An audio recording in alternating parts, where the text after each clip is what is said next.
غزوہ بدر۔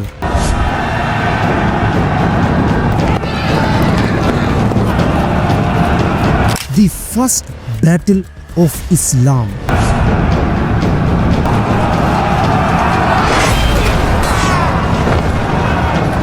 یہ وہ دن تھا جب ریت نے ہسٹری چینج ہوتی ہوئی دیکھی۔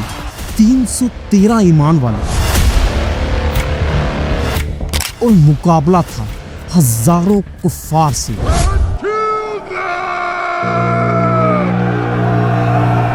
یہ جنگ صرف تلواروں کی نہیں تھی، it was a battle of faith.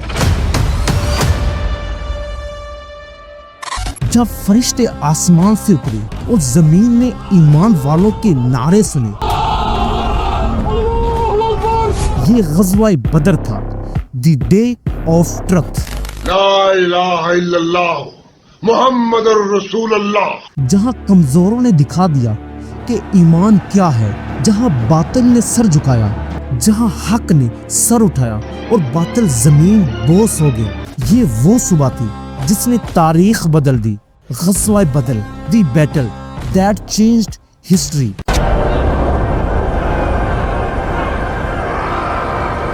چلو چلتے ہیں اس وقت کی طرف جہاں اسلام کا پہلا لشکر بدر کے میدان میں اترا۔ Let's go back to the battle field of بدر۔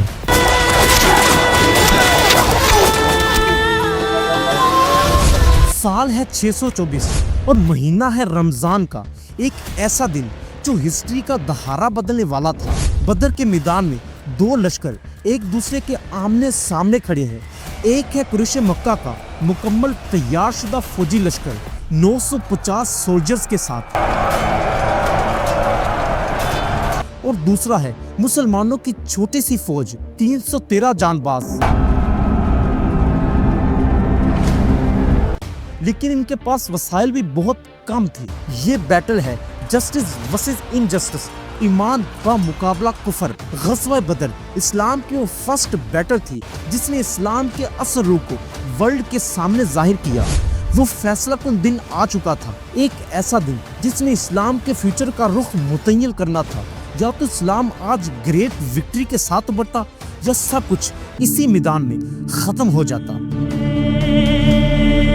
تو رسول اکرم صلی اللہ علیہ وسلم نے اللہ تعالیٰ سے دعا فرمائی، اے اللہ اگر آج یہ چھوٹی سی جماعت ہلاک ہو گئی تو زمین پر تیرا نام لینے والا کوئی باقی نہیں رہے گا۔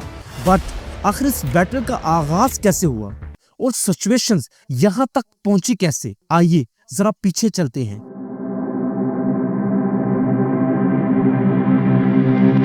سال ہے 624 اور مہینہ ہے رمضان کا، ایک ایسا دن جو ہسٹری کا دہارا بدلنے والا تھا۔ بدر کے میدان میں دو لشکر ایک دوسرے کے آمنے سامنے کھڑے ہیں۔ جب رسول اکرم صلی اللہ علیہ وسلم مدینہ منورہ میں اسلامی ریاست کی بنیاد رکھ رہے تھے تو آپ نے ایک سٹرونگ انٹیلیجنس سسٹم بھی بنایا تاکہ دشمن کی ہر ممکنہ سازش کی اطلاعات بر وقت مل سکے اور ارد گرد کے علاقوں کی خبریں بھی حاصل ہوتی رہیں۔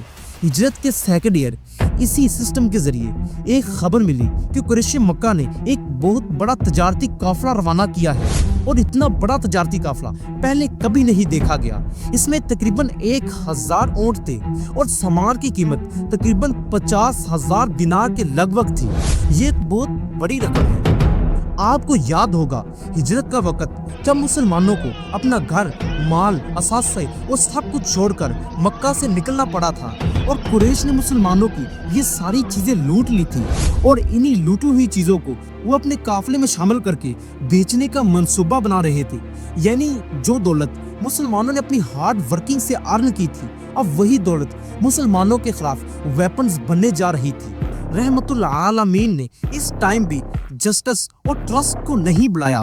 آپ نے حضرت علی رضی اللہ تعالیٰ عنہ کو کفار مکہ کی امانتیں واپس کرنے کا حکم دیا، لیکن کفار مکہ نے اخلاقیات کا مظاہرہ نہیں کیا۔ انہوں نے مسلمان مہاجرین کا مال لوٹا۔